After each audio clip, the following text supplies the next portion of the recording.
네, 최정건 연세대 교수님, 전 외교부 차관님 모시고 아까 계속 진행하고 있었던 황방열 기자님과의 트럼프 정부의 매드맨 전략, 미치광이 전략에 대해서 우리나라에 어떤 일이 벌어질지 그리고 어떻게 대응해야 되는지 이야기 이어가도록 하겠습니다. 최 차관님 안녕하세요. 안녕하십니까. 반갑습니다. 네, 저희 반갑습니다. 뉴스토마토 찾아주셔서 감사드립니다. 예, 처음 해보네요. 예. 네, 끝내주는 경제에서 뭐 그 경제 이야기 주로 해왔는데요. 지금 트럼프 행정부의 이 변화가 우리 경제에 미치는 영향이 너무나 클 거라서 또 특별히 이런 시간 마련을 네, 고맙습니다. 했고요. 예, 뉴스토마토의 황방열 선임 기자님도 예, 같이 하십니다.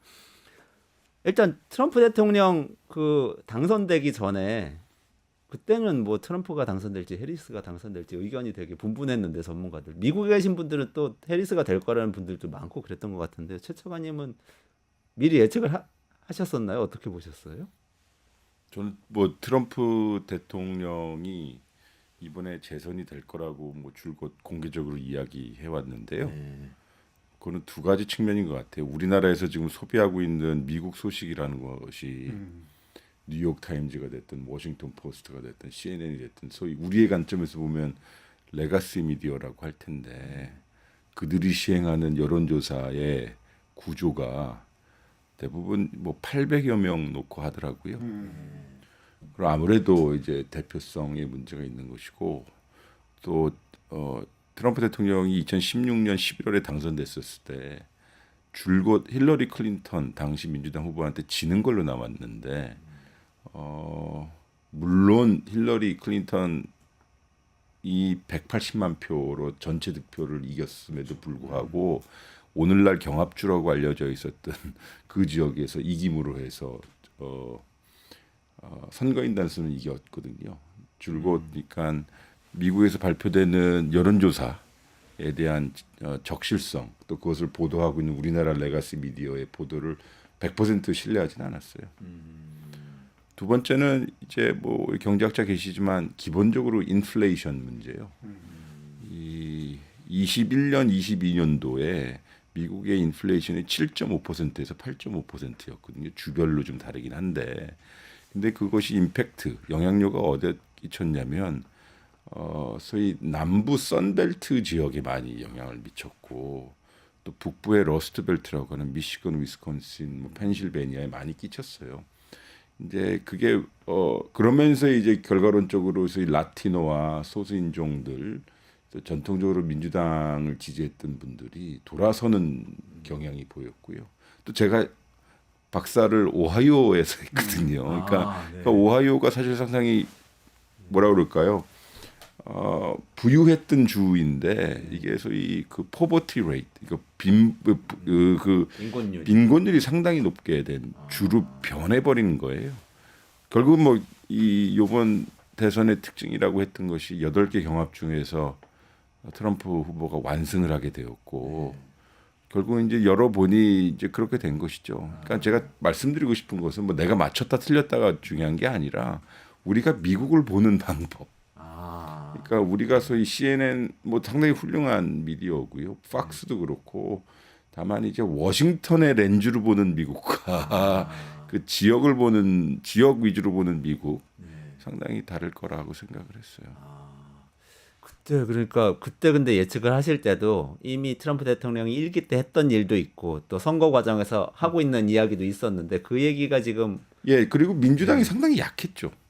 뭐 이제 뭐 옛날 일처럼 느껴집니다만 바이든 대통령의 고령, 소위 나이 문제가 있었고, 그래서 헬스 리스크라고 하는 거, 그리고 해리스 부통령이 그렇게 준비되지 않은 상태에서 사실상 떠밀려다시피 했던 것이고, 또 본인이 이제 여성이고 유색인종이고 또 캘리포니아라고 하는 것 때문에 확장성이 부족했고, 기본적으로 제가 봐도 메시지가 복잡하더만요. 네, 그렇죠. 저기 트럼프 쪽은 결국 인플레이션이고 인플레이션에 국경, 그다음에 펜타닐, 미중 관계 다 엮어버렸으니까요. 그러니까 바이든 행정부에 분노했던 분들이 다 기지로 돌아선 것 같아요. 근데 지금 인플레이션 얘기, 그 해리스의 패배 요인 중에 큰 걸로 지금 인플레이션을 얘기하셨잖아요. 네. 근데 지금 트럼프가 전방위 전 세계적으로 그냥 고관세를 하면 이 인플레이션이 더 심각해질 거다. 이게 분명히 예측되는 건데 트럼프는 왜 저렇게 하는 겁니까? 가장 쉽다라고 생각하는 모양이죠. 그러니까 가장 경험한 바에 의하면 트럼프는 가시성을 좋아해요. 가시성. 네, 가시성. 눈에 띄는 거, 네, 예. 그다음에 언론에 확 드러나게. 네. 그리고 사실 뭐 따지고 보면 우리가 관세를 뭐 멕시코에, 중국에, 캐나다에 부과하면 그 관세 늘어난 만큼은 미국의 수입업자가 내는 거거든요. 그렇죠. 그러니까 캐나다의 수출업자가 내는 것이 아니라 수입업자가 내는 거예요. 그 관세가 늘어난 만큼 해야 되는 것이니까. 그리고 상품값에 그대로 반영되는 그렇죠. 거죠. 반영되겠죠. 예. 그래서 일종의 그 조커처럼 아까 카드 얘기도 하시던데 그 조커처럼 이거 좀 사용하려고 하는 것 같아요. 두 번째는 요거는 제가 이번 방송을 통해서 확실히 말씀드리고 싶은 것은 민주당과 바이든 소위 통상 국제주의자라고 일컫는 사람들은 세계를 동맹, 네트워크, 그렇죠. 그다음에 국제 제도와 같이 판의 구조로 봐요. 그래서 윤석열 정부 기간 동안에도 한미일을 만든다거나 아니면 오커스 쿼드와 같이 이렇게 네트워크를 강화하는 쪽으로 간 거죠. 그러한 세계관을 가지고 있는데 트럼프와 트럼프의 마가파들은 이 양자적 관계로 봐요. 그러니까 바일레터럴하게. 그래서 한국, 일본, 멕시코, 캐나다의 전략적 혹은 안보적 가치뿐만 아니라 저 나라가 우리한테 돈을 벌어가고 있나? 우리가 저 나라 때문에 무슨 부담을 비용하고 있나? 그래서 이 이분법적 시각으로 보더라고요. 그렇다고 한다면 이제 동맹이고 뭐고 없으니 가장 소위 처방이 빠른 게 관세를 무기화시키는 거죠. 이번에 뭐 캐나다, 멕시코를 향한 뭐 중국은 좀 나중에 말씀드릴 수 있겠습니다만 캐나다, 멕시코를 향한 것도 사안은 비무역 사안이에요. 그러니까요. 그러니까 펜타닐과 불법 이민, 소위 보건 안보와 소위 이민에 관한 것인데 이걸 관세를 가지고 회초리를 들은 거거든요. 상당히 쉬운 거죠. 원래는 보통의 행정가 혹은 정치가가 지도자라면 우리의 국경 문제가 있으니 이런 걸 가지고 국경 안전 안보에 대해서 협의하자라고 해야 되는데 그러네요. 관세를 가지고 급약 처방을 했고 그것은 결국은 저희 미국 자기 오디언스들한테 확 보여줄 수 있는 가장 쉬운 가시성 있는 회초리였다고 생각해요. 좀 나쁘게 말하면 트럼프식 언론 플레이라고 얘기할 수도 있는 겁니까? 글쎄요. 근데 그 사람들은 정말 이 테리프 그 관세가 세상에서 가장 아름다운 단어라고 생각하잖아요. 그러니까 그게 아마 가진 자의 무기이기 때문일 거예요. 그러니까 자기가 시장에 뭐 당연히 세계에서 가장 큰 시장을 가지고 있고 그리고 수입과 수출을 통해서 소위 가치 사슬을 통해서 성장했던 것인데 그걸 역으로 무기화 삼았다는 것은 정말 세계관이 다르기 때문이다라는 생각밖에 안 들어요. 그러게요. 그러니까 아까 말씀하신 것 중에 정말 딱 이 뇌리에 꽂히는 게 이런 말씀이셨는데 국경 문제인데 관세를 무기로 건다는 거. 그리고 저는 우리나라 보도 그리고 평가 또 국제적 평가도 대부분 그렇던데 캐나다와 멕시코가 이번에 굴복했다고 생각하지 않아요. 그래서 그것이 우리한테 주는 함의가 상당히 커요. 왜냐하면 트럼프 대통령의 관세를 무기화해서 캐나다, 멕시코 25%를 부과한다라고 했었을 때 캐나다 총리와 멕시코 대통령은 마치 서로 약속한 듯이 바로 기자회견을 했거든요. 그렇죠?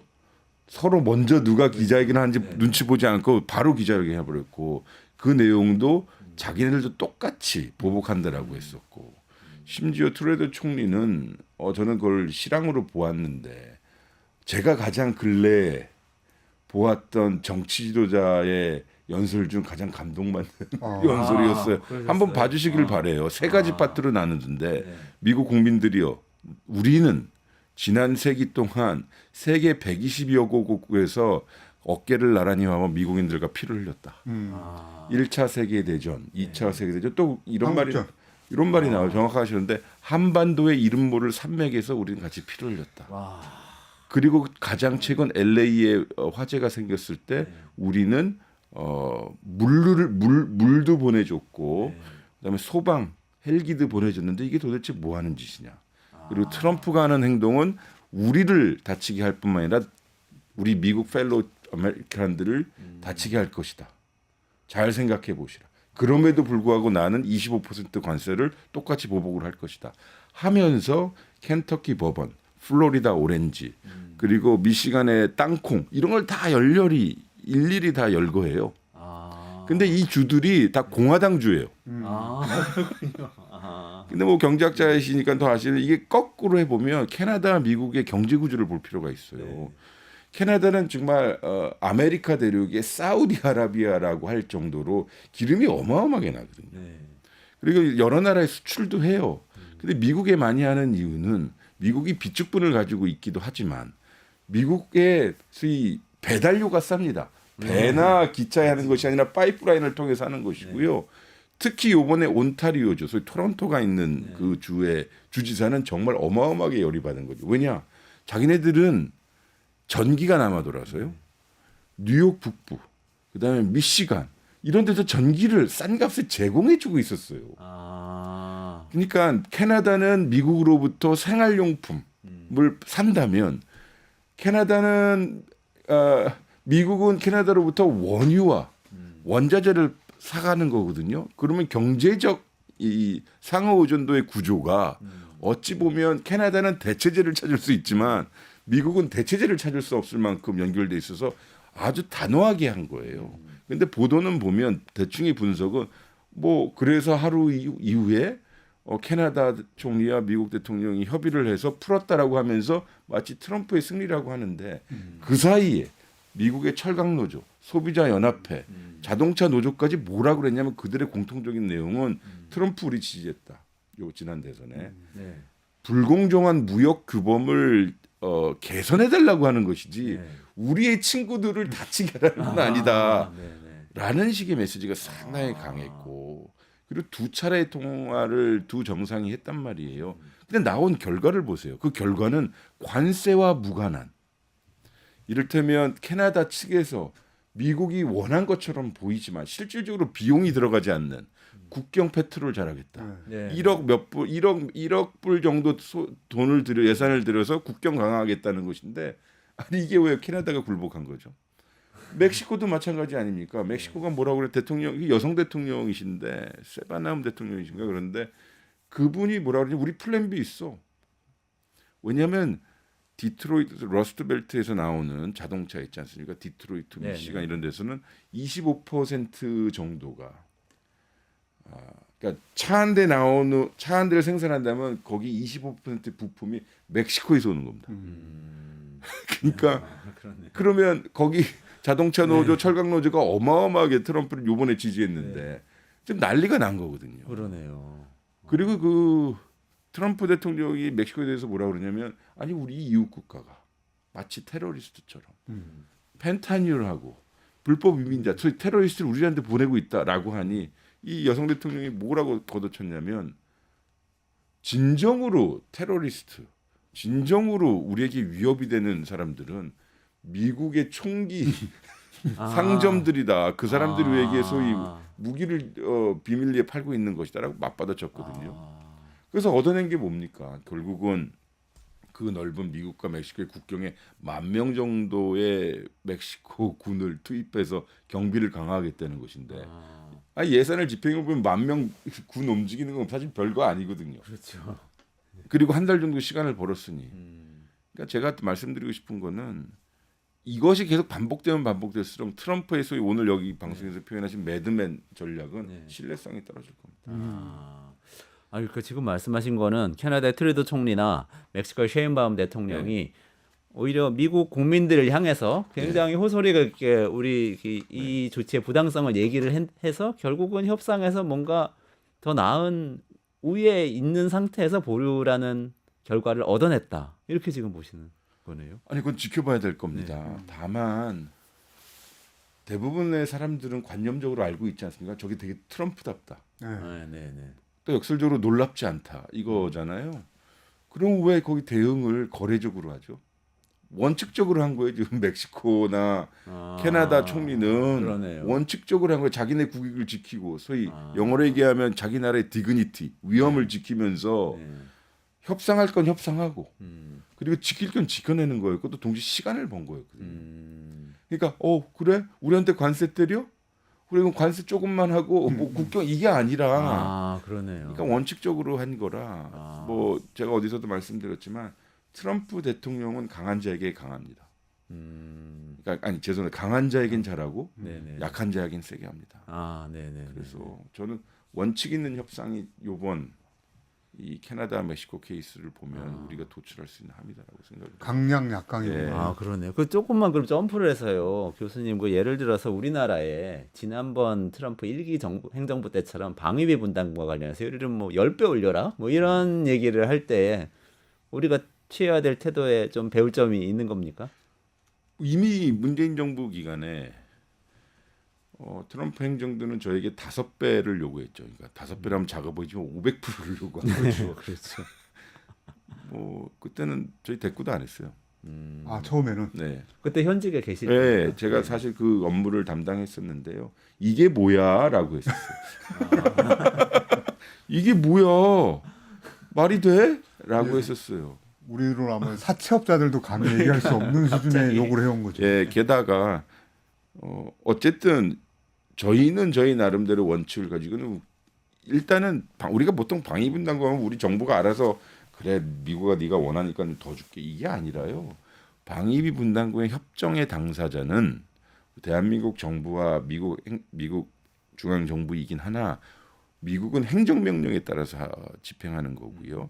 우리나라는 국회의 비준이 필요합니다. 결국 무슨 뜻이냐면 방위 분담금의 최종 결제자는 대한민국 국민입니다. 국회잖아요. 그러면 그게 우리한테 되게 협상력으로 좋아요. 국회가 절대 안 해줘. 아니 그렇잖아요. 갑자기 500%를 어떻게 해줍니까? 아니 주한 미군이 무슨 용병도 아니고요.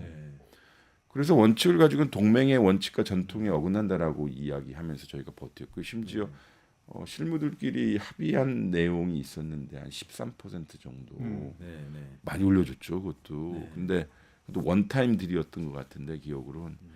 근데 트럼프 대통령이 5배 아니면 안 된다고 걷어찬 거예요. 그때 당시 우리 대한민국 대통령 문재인 대통령은 협상을 중단 선언했어요.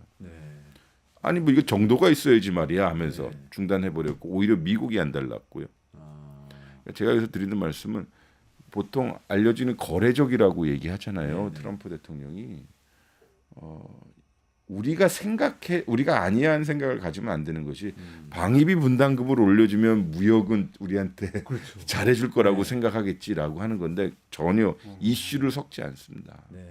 아니 또 우리 행정적 관점에서 보더라도 관세와 무역에 관한 것은 상무부와 USTR일 텐데 방위비 분담금은 미국 국방부인데 미국 국방부를 좀 우리가 도와줬다고 해서 상무부와 USTR의 입장이 바뀔 건 아니거든요. 그러니까 또 미국 사람들은 이건 이것대로 주머니에 넣고 그냥 땡큐 해버리고 마는 거니까 이슈를 섞으면 안 됩니다. 그러니까 방위 분담금은 방위 분담금대로, 그다음에 무역 문제는 무역 문제대로 원칙 있게 대응해야 되는 거고요. 저는 기본적으로 한미 관계, 한미 동맹 중요합니다. 그거는 저는 뭐 그만큼 우리가 더 자신감을 좀 가졌으면 좋겠어요. 저 사람들이 주한미군 빼면 어떡해? 라는 생각 절대 못 빼고요. 절대 못 뺍니까? 못 뺍니다. 28,500명을 미국 어디다 갖다 놔요? 아니 지금 전 세계에서 가장 큰 해외 주둔 미군 기지가 평택인데요. 아니 그래도 지금 보니까 미국 행정부에서 갑자기 그 공무원들 10,000명씩 20,000명씩 내보내고 이런 거 보니까 그런 것도 할 수 있는 거 아니야 하고 좀 위협이 느껴지는 건 사실이에요. 근데 저 사람들은 지금 중국하고 좀 힘을 겨루겠다는 거잖아요. 중국하고 가장 가까워 있는 자기네 군사기지를 뺀다고요? 아니 정말 그러면 정말 그렇다면 그럼 우리 주한미군을 용병처럼 저희가 그 사람들 임금도 주고 저 사람들이랑 훈련할 때 훈련비 수당도 주고 항공모함 오고 그럴 때마다 저희가 다 기름값 줘야 됩니까? 그건 이상한 거잖아요. 주한미군 빼다가 가자에다가 놓으면 어떻게 가자에 지금 214만 명을 몰아내겠다고까지 했는데 저거 어떻게 봐야 됩니까? 가자지구는 대략 보면 3면이 땅으로 둘러싸여 있죠. 한 면은 이제 저쪽으로 바다로 빠져 있는 거고요. 거기 세종시만 하더라고요. 그리고 215만 명이 있는데요. 저는 어제 그 발표를 보고 아니 정말 왜 저러지? 그러니까 테이크 오버 오너십 뭐 이런 말을 용어를 썼고 또 기자들도 아주 날카롭게 질문했는데 되게 조금 슬펐어요. 그러니까 제가 그러니까요. 감정적으로 보면 그 가자 지구를 그렇게 박살을 낸 네탄야후 총리를 옆에 세워놓고 내가 그걸 테이크오버라고 했었을 때 네탄야후의 표정은 약간 미소를 네. 짓더라고요. 아니 그러면 그런 사람들이 무슨 인권을 얘기할 가치가 있으며 좀 이상하잖아요. 그리고 제 임프레션은 또 느낌은 갑자기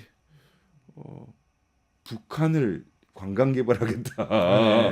네. 뭐 콘도가 아름다울 수 있다. 뭐 우리 일기 때 그런 말을 했는데 너무 이게 무슨 혁신적 발언이라고 느꼈었는데 저렇게까지 질러 놓으면 정책적 신뢰성이 얼마나 있을지.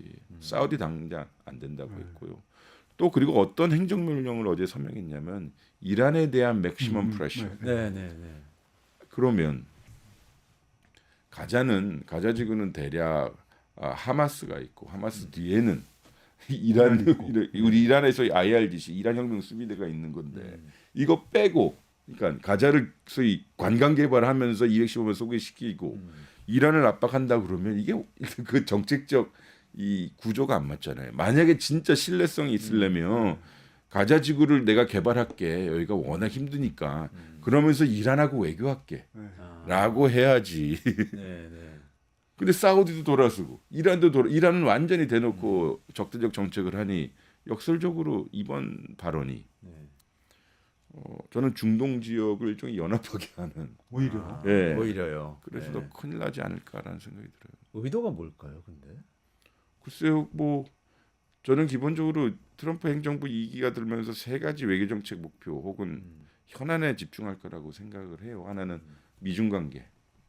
그거는 아마 해리스가 돼도 똑같았을 겁니다. 이게 워낙 미국 경제 문제와 자기 패권적 지위에 여러 가지 문제가 있으니까요. 그러니까 미중 관계 문제를 걸어서 지금 파나마 얘기도 나오고 그린랜드 얘기도 나오고 지금 여러 가지 관수도 나오는 거거든요. 그건 그대로 진행될 거고. 두 번째는 그 우크라이나 문제예요. 우크라이나는 답이 정해져 있습니다. 세 가지 선택 중에 하나입니다. 하나는 지금처럼 계속 전쟁을 지속한다. 네. 두 번째는 휴전을 한다. 세 번째는 종전을 한다는 거거든요. 휴전은 지금 현 상태를 유지하고, 그러니까 남북한 관계처럼 휴전 협정 맺어서 약간의 정쟁을 휴식한다라는 관점. 아니면 종전이라고 하는 것은 돈바스 돈네츠크 이쪽에 소위 우크라이나 동부 지역 20% 25% 정도 점령한 지역을 그냥 러시아에 떼어준다. 소위 폴리티컬 솔리. 요 세 가지인데 이거는 그러니까 이 순위를 정해서 협상하면 되는 걸 거예요.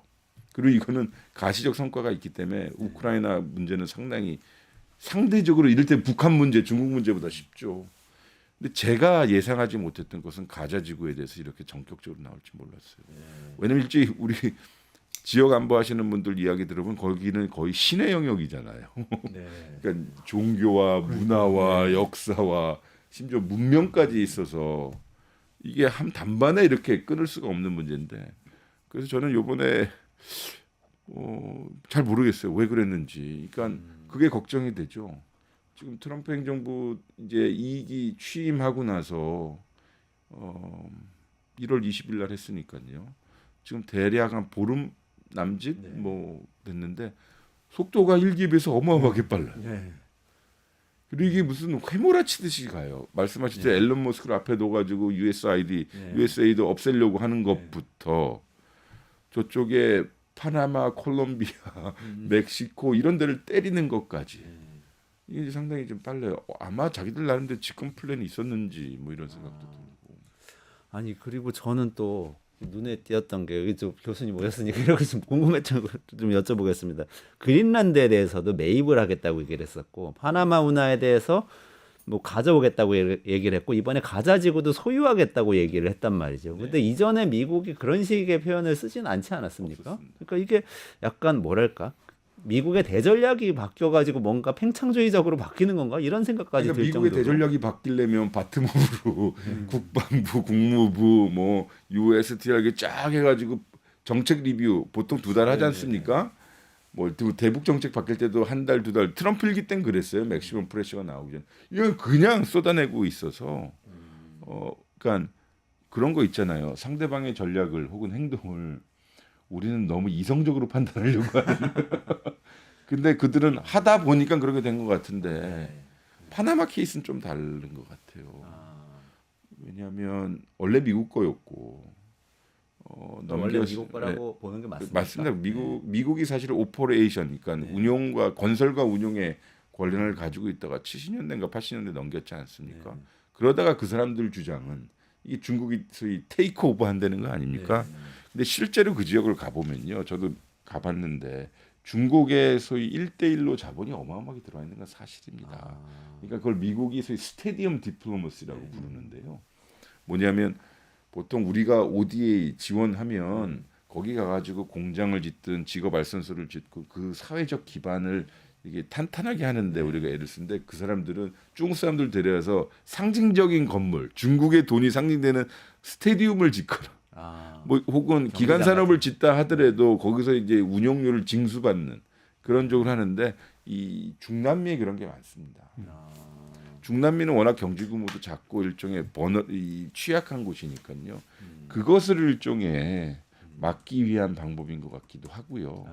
그리고 루비오 그 미국 국무장관이 첫 번째로 해외 방문한 곳이 파나마가 돼 버려서 그러니까 뭔가 좀 힘을 주려고 하는 거고요. 그린란드는 저는 여전히 이해가 안 돼요. 솔직히. 저는 사실 그린란드 가봤어요. 네. 아, 그러셨어요. 예, 네. 예전에 가봤는데 그린란드는 기후 변화 때문에 한 60m 정도의 빙하가 평균적으로 녹았대요. 그러니까 자원이 어마어마하게 있어요. 근데 거기 그린란드 인구가 52,000명 되는데, 그러니까 덴마크로부터 외교와 국방에 빼놓고 다 자치권을 획득했는데 여기서 중요한 것은 자원 개발에 대한 고유한 권리는 그린란드 정부가 있습니다. 그러니 그걸 가지고 해외 정부와 교섭을 하는 게 실질적 외교가 되는 거거든요. 그러니까 그린란드를 덴마크가 절대 떼어주지 않을 것이고요. 밤사이에 외신을 보아하니 그 영국 총리가 덴마크를 코펜하겐을 방문해서 소위 덴마크와 영국 그 정상회담의 결과가 뭐냐면 유럽 안보에 매우 중요한 그린란드를 같이 소화하더라고요. 그래요? 그러니까 이게 그 영국도 말하자면 뭔가 지분을 주장하려고 지금 그런 행위를 하는 건가요? 어떤 건가요? 그래서 쉽게 얘기하면 유럽 대륙에 유럽 영토의 현상 변경을 원치 않는 거죠.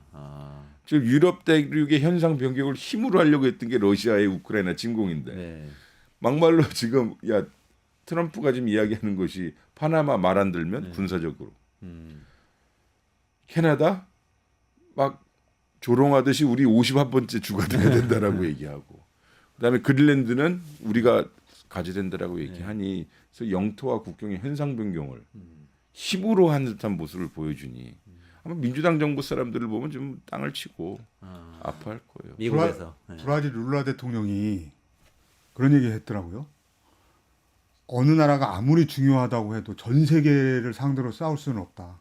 허세 부리지 마라. 트럼프한테. 네, 트럼프한테. 이러다가 이제 전 세계적으로 반 트럼프 전선 이런 게 만들어지는 거 아닙니까? 예, 뭐 어디서 제가 이렇게 표현을 하긴 했는데 매 맞는 자들의 매 맞는 자들의 연대. 연대. 매 많은 자들이. 아니 그러니까 저 이게 말씀드린 게 다시 그 방위분담권으로 돌아가서요. 당시 대한민국 정부가 잘 버텨준 덕분으로. 아 그래 좀 줄게 5배 원에 3배 우리 하자라고 했었다면 일본과 독일도 그랬어요. 우리가 버텨줬으니 일본과 독일도 버틸 수 있었던 거거든요. 그래서 저는 요번에 제 혼자 생각은 멕시코와 캐나다가 나름 그렇게 원칙적인 입장 버텨주니까 나름 버텨줬다는 것을 저는 고맙게 생각하고요. 그리고 EU가 이제 너 우리 건드려봐. 지금 EU 정상회의에 EU를 탈퇴한 영국 총리까지 가서 했으니까요. 나를 한번 건드려봐. 우리 단합할 거야. 이게 사실 중국이나 이런 적성국에 대해야 할 태도인데 지금 이렇게 벼르고 있다는 거. 근데 그때 우리가 우리랑 하면 좀 잘해줄게라고 하면 소위 매맞는 자들의 연대가 깨지는 거 아닌가라는 생각. 그럼 우리도 우리 나름의 한국형 매드맨 전략 이런 거를 써야 되는 겁니까? 아니요, 아니죠. 상대방이 매드하다고 생각하면 안 되겠죠. 두 번째는 우리는 아까 말씀드린 원칙을 가지고 해야 되죠. 23년도 12월, 그러니까 24년도 12월에 파이낸셜 타임즈 어떤 기사를 보니까 정산을 해보니 우리나라가 미국의 직접 투자하는 국가들 중에 가장 1등이라고 그러더라고요. 네. 뭐 제 X가 정확히 기억 안 나죠. 155억 불인가 255억 불인가 그러는데 이게 대부분이 아리조나부터 텍사스, 조지아 맞습니다. 위로는 뭐 미시간, 펜실베니아 여기 노스캐롤라이나까지 내려오던데요. 그 대부분이 저거잖아요. 뭐 아시다시피 첨단 산업, 미래 산업 먹거리, 그다음에 화학이라고 하는 전자 배터리 이런 건데요. 저는 그 워싱턴하고도 원칙 있는 협상을 해야 되지만 그 뭐 이를테면 아틀란타 주지사, 텍사스 주지사, 조지아 주지사하고도 명확하게 우리 메시지를 던져야 되죠. 주지사 지역 정치인 입장에서는 그 동네의 고용 효과, 이 공장을 유치하면서는 경제 효과인데 아니 왜 우리가 이렇게 두들겨 맞아야 되느냐라는 확실한 메시지를 확실히 보내야 될 것 지금 같아요. 말씀하셨는데 2023년도만 한국이 이제 미국에다가 투자한 게 215억 불. 215억. 예. 네, 네. 그러니까 1위. 엄청나게 그리고 우리나라 공장들 연결해서 나갔잖아요, 사실. 그로 인해서 일자리 창출한 것도 대한민국이 1위. 근데 그렇게 해서 우리 기업들이 뭘 얻었는지 이런 것들은 좀 당당하게 협상을 해나갈 필요가 있다. 그러니까요. 지금 어쨌든 저희는 일기 때 그 관세를 가지고 막 흔들어대니 예방 차원에서 멕시코에 많이 들어간 거였거든요.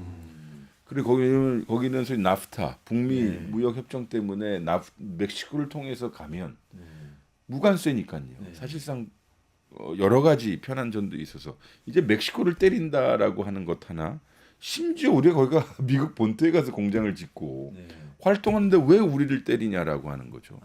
저는 이런 것들은 원칙론을 가지고 명확하게 얘기해야 될 것 같아요. 그러면은 저희 또 많이 관심 갖고 계신 게 북한 이야기인데요. 트럼프가 북한을 아까 잠깐 말씀하셨는데 콘도 케이퍼빌리티가 대단하다 뭐 이런 얘기를 하는 바람에 이게 생각보다 빨리 북미 회담이 이루어지고 뭔가 우리나라가 소외되거나 아니면 뭐 굉장히 기회가 생길 거다 이런 거 아니냐는 관측도 있는데 어떻게 보십니까? 저는 그렇게 하길 바라죠, 사실. 아니 뭐 트럼프 대통령이 소위 그 김정은 위원장에다 대고 우리는 잘 지냈다, 다 잘 지낼 수 있다, 그리고 우리는 뭐 할 얘기가 많다, 나이가 돌아다 그런 식의 메시지는 저는 매우 바람직하다고 봐요. 2017년, 18년도 국면에서는 사실상 따져보니 트럼프 대통령의 소위 전략적 결단에 의해서 북미 회담이 열렸다고 좀 봐요. 왜냐하면 실제로 김정은 위원장이 제안을 했고 대한민국 특사였던 정의용, 서훈 두 분이 그 백악관에서 그걸 소위 딜리버리를 한 것이고요. 그럼 내가 만나지라고 한 건데 이제는 만날까 말까의 키는 김정은 위원장이 가지고 있다고 봐요. 그러니까 김정은 위원장이 받아야 돼요. 근데 받으려면 조건이 명확해야 돼요. 지난번에 배신과 굴욕의 그 결과였던 하노이 정상회담이 그렇게 끝나면서 본인이 들고 나왔던 정책이 결국은 적대적 이국가론하고 우리 남한을 향해서 그리고 러시아를 향한 소위 전략적 결단에서 러시아와의 밀착이거든요. 파병까지 했어요. 예, 파병까지. 아니 파병을 한다는 것은 가장 신뢰성을 놓고 소위 국가 간의 최고의 성의일 텐데 그것보다 더 높은 가치를 줘야 돼요. 이를테면 하노이 때 나왔던 영변 같은 것을 받아내기 위해서라도 보다 명확한 걸 줘야 돼요. 근데 트럼프가 그렇게 줄 수 있을까도 문제이고 두 번째는 김정은 위원장이 그걸 얼마나 신뢰할까의 문제도 아니겠습니까? 그리고 근본적으로 다른 것은 대한민국 정부의 역할이 없어요 지금. 그러니까 김정은 위원장 요번에 트럼프 한번 만나봐요. 괜찮을 거야라고 하는 중재와 촉진에 없어요. 그러니 지난 2년 반의 윤석열 정부의 외교안보 그 레가시 보면 땅을 치고 후회할 일이죠. 피스메이커 문재인이 없다 이런 네. 말씀인 거죠. 그러니까 그때 중재- 타임즈에 문재인 대통령이 니고시에이터라고 해가지고 예. 중재자라고 해서 표지 모델로도 나오고 그랬었죠. 예, 대통령 취임하기 전에 나온 건데요. 그러니까 제가 드리고 싶은 말씀은 우리가 뭐 관세, 방위분담금, 뭐 동맹사 이렇게 말씀드렸지만 제가 제 경험을 말씀드려 보면 저도 뭐 학자였다가 이제 외교일선으로 가다 보니 이런 생각이 들더라고요. 미국이 우리를 필요로 할 때 네. 진정 그때 우리가 전략적 자율성을 가지게 되더라고요. 아, 이게 무슨 뜻이냐면 우리가 자유롭게 허심탄회하게 북경하고 대화할 수 있어야 되고요. 아, 모스크바하고 대화할 수 있을 때 물론 평양도 마찬가지고요. 그럴 때 워싱턴이 저기 이번에 북경이랑 뭐라고 얘기했어? 어떻게 뭐가 잘 됐어? 김정은은 무슨 생각을 하는 것 같아? 아니, 그래야서야 한미 간의 정보 교류가 되는 거지. 우리가 북경하고 대화도 못하고 모스크바도 대화도 못하면 이 네트워크 안에서 사실 우리가 가지고 있는 내용과 공헌도가 떨어지잖아요. 근데 지금은 없잖아요. 한미 통틀어서 트럼프를 제일 많이 만나본 지도자가 트럼프 아닙니까? 김정은 김정은을 제일 많이 만나본 사람이 트럼프 아닙니까? 그렇죠. 지금은 그렇죠. 네. 거꾸로 그러니까 우리한테 이니셔티브가 없네요 지금. 거꾸로 김정은은 네. 미국 사람을 제일 많이 만났죠. 그러니까요. 그러니까요. 그러니까 거꾸로도 트럼프 입장에서는 마찬가지네요. 한국은 별로 의미가 없잖아요. 그러니까 어떻게 보면 우리가 김정은한테 트럼프가 무슨 생각하는 것 같아라고 물어봐야 될 처지가 될 수도 있다는 그런 말씀이시잖아요. 물어볼 사람이 없죠. 저희는 지금. 아, 그렇죠. 그럼 윤석열 정부가 지난 2년간 했던 북한과의 관계를 모두 다 끊고 중국을 적대국처럼 했고 한 것들이 다 지금 후과로 남겠네요. 그래서 문재인 정부도 보궐선거를 통해서 당선된 후에 5월 10일 날 바로 출근하였듯이요. 요번 탄핵이, 나가는 네. 그렇죠. 탄핵 후에 이제 다음 정부도 그럴 겁니다. 그러면 어떻게 해요? 올해는 사실상 그러니까 아픈 거죠. 통미봉남, 그러니까 북미 간에 뭔 회담 같은 게 실제로 이제 일어난다고 해도 현실적으로 통미봉남을 피할 수가 없는 거네요. 저는 통미봉남이라고 하는 프레임 자체도 저는 별로 마음에 안 들어요. 아니 뭐 어때요? 미국끼리 북한끼리 얘기를 하면 네. 현 상황에서 우리가 그러면 어떻게 해요? 통미봉남이라는 소위 원칙 때문에 둘이 왜 대화해? 라고 할 수도 없는 할 수 거 없는 거 아닙니까? 저는 일본에 대한 복잡한 감정이 있으나 일본이 북한하고도 대화하면 좋은 거라고 생각해요. 그렇죠. 아니 지금 우리는 러시아하고 중국하고 92년 잘 아시겠지만 그때 다 수교했는데 왜 일본은 미국하고 북한은 일본하고 미국하고 수교를 하지 못해서 어려운 거 아닙니까? 유럽 국가들은 다 수교했는데. 근데 사실은 지금은 우리는 통미봉남이라고 미국에다가 어필할 자격이 없는 상태예요. 그럼 대안이 뭐야? 영어로 얼터너티브가 니들 뭔데? 니네는 뭐 전략이 했어, 뭐 그동안? 있어? 그러게요. 그렇게. 이런 거 되는 거. 그럼 방위분담금 뭐 관세 우리가 더 올려주고 이럴 수도 없는 거고. 아니 그러니까요. 그러니까 지금은 좀 암흑의 시대? 우리 나름대로. 아무리 아니 보세요. 우리 민간이나 전문가 업계에서 뭘 해야 되는지 말씀들을 많이 하시지만 실제로 뭘 할 수 있어요? 몇 가지는 있을 수 있다고 저는 생각해요. 뭐 차근차근 한 발짝 한 발짝 그 한반도 평화 프로세스를 재가동 혹은 그 기반을 만드는 사업을 해야 될 텐데 저는 남북 간의 그 남북 군사 합의, 9.19 군사 합의 복원하자고 하는 제안은 북한이 할 수 있다고 봐요. 네. 그게 왜냐면 그게 시작점. 왜냐면 그건 우리도 좋은 거고 어. 북도 상당히 긍정적으로 생각했던 것이고 또 규범적으로 말씀드려도 접경 지역에서 확성기 틀고 대북 전단지 날리고 오물풍선 왔다 갔다 하는 게 좀 볼상사납거든요. 네. 그리고 거기 접경 지역의 주민들 워낙 고통 속에 사시고 아니 좀 창피하잖아요. 왜냐하면 우리 황 국장님 잘 아시다시피 문재인 정부 때는 우리가 큰 비전을 가졌잖아요. 종전선언, 비핵화, 뭐 남북 정상회담, 북미 정상회담인데 윤석열 정부 때는 어떻게 됐습니까? 오물풍선, 전단지 이 정도 가지고 우리가 얘기를 하게 되면 사실 좀 창피한 거라. 그러니까 한반도의 군사적 긴장을 완화할 수 있는 제도가 이미 있었고, 그렇죠. 2, 3년 동안 지켜져 있었고, 그러면 이 한반도에서 이 우발적 군사 충돌을 방지할 수 있는 군비 통제를 복원하면서 북한의 주류라고 하는 군부와 대화할 수 있는 채널을 유지하면, 그럼 우리의 전략적 가치뿐만 아니라 한반도의 안정을 찾을 수 있고 그런 게 중요한 것 같아요. 9.19 군사합의를 복원하는 것을 시작으로 해서 한번 대화를 시작해 볼 수 있겠다. 마지막으로 사관님 시간 다음 코너가 있어가지고 마무리를 해야 되는데 한 가지 핵 문제 관심이 또 많으세요. 일반 국민들도 트럼프가 뉴클리어 파워라고 북한을 또 묘사를 하는 발언을 하는 바람에 뭐 우리나라 정치권에서는 또 우리도 핵 가져야 된다는 논의가 또 또 불거져 나오기도 하고 하는데 이 문제는 어떻게 봐야 됩니까? 뭐 당연히 우리는 한반도의 비핵화를 정책적 목표로 삼아야 되고요. 이거는 이제 말씀드리고 싶은 게 1992년도에 남과 북이 합의한 한반도 비핵화 선언에 한반도의 비핵화가 되면 이런 모습일 거야라고 하는 7개 조항, 7개 요소가 7개인가 8개 요소가 있잖아요. 비밀리에 보유하지 않고 재처리하지 않고 실험하지 않고 뭐 평화적으로 사는 그런 그게 실현되는 거라고 한다면 왜 우리가 핵무장을 한다고 주장을 해야 돼요? 현실적으로요. 우리나라에 21개가 22개의 원자력 발전소가 있는데 거기서 나 들어오는 우라늄 어디서 가져올 거예요? 지금 한미 원자력 협정에 의해서 컨트롤되고 있고요. 정말 비밀리에 만들었다 쳐요. 그거 어디서 실험할 겁니까? 우리나라에서 뭐 태백산맥 지하에서 실험할 겁니까? 지금 우리나라는 사실상 다 투명하게 다 공개되는 세상인데 그리고 비핵화 NPT 비핵화 체제에서 탈퇴할 거면 북한 다음에 우리가 두 번째로 비핵화 탈퇴하는 북한의 길을 가는 거예요. 그럼 북한의 선택이 옳았다고 얘기하는 거예요, 그 사람들. 우리는 그렇지 않잖아요. 그러니까 저는 그 욕망은 이해하되 그거는 현실적으로 불가능하다라는 생각이 들어요. 미국이 실제로 뉴클리어 파워라는 그 스테이터스를 인정은 할 거라고 보세요? 북한에? 아니요, 그건 그렇지 않을 그것도 거예요. 그렇지 않을 거라고. 트럼프 대통령의 발언 그 자체는 북한은 핵무기가 있잖아지 핵을 공식적으로 인정받은 국가라고 하는 건 아니고요. 현실을 그냥 인정한 네. 거다라는 거죠. 인지적으로 발언한 건데 저는 그것을 가지고 우리가 너무 확대 해석하는 것도 과소비라고 생각합니다. 그러니까 파키스탄이나 이스라엘 같은 상태가 되지도 않을 거다. 그렇게는 안 돼요. 그렇게까지는 그럼 우리가 안 될 거다. 인정하겠습니까? 네.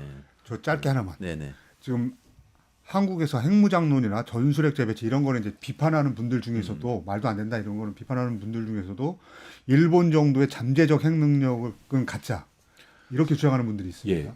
순서가 틀렸어요. 정말 그런 걸 하고 싶다면 핵무장 주장을 하지 말았어야 되죠. 처음부터. 두 번째는 정말 그렇게 하고자 했다면 정부 대 정부가 조용히 협의를 해야죠. 우리는 핵무기를 갖고 싶어라 그런 욕망을 전 세계에 다 대통령부터 해놓고 그럼 그거 안 돼? 그러면 재처리 능력까지 갖게 해줘라고 하면 결국은 어떻게 되겠어요? 우리 의도를 의심받는다는 그렇죠. 거죠. 그러네요. 스마트하지 않았던 거라. 그러면 저희는 핵무기 보유에 관련해서는 상당히 국제사회로부터 의심과 신뢰를 동시에 받고 있는 나라이기 때문에 저 같으면 그렇게 안 할 것 같아요. 그러니까 신뢰가 없을 거예요. 핵을 가지기 위한 수단으로 순서로 네. 이해할 거다라는 거죠. 네. 그렇게 할 거였으면은 네. 훨씬 더 신중하게 처음부터 네. 얘기를 했어야 돼. 윤석열 정부가 정말 망친 게 많네요. 알겠습니다. 두 분 여기서 인사드리도록 하겠습니다. 고맙습니다. 고맙습니다. 유튜브 구독하고 실시간 채팅과 댓글을 남기시면 매일매일 7천 TTCO를 드립니다. 참여 방법은 통통물 어플을 다운로드하고 회원가입과 로그인을 해주세요. 마이페이지에서 나의 회원 고유 번호를 복사해주세요. 유튜브 구독 후 실시간 채팅이나 댓글창에 고유 번호를 한 번만 입력하면 준비 끝! 지금 유튜브 채팅과 댓글 쓰기 참여하고 실천 TTCO 받아가세요.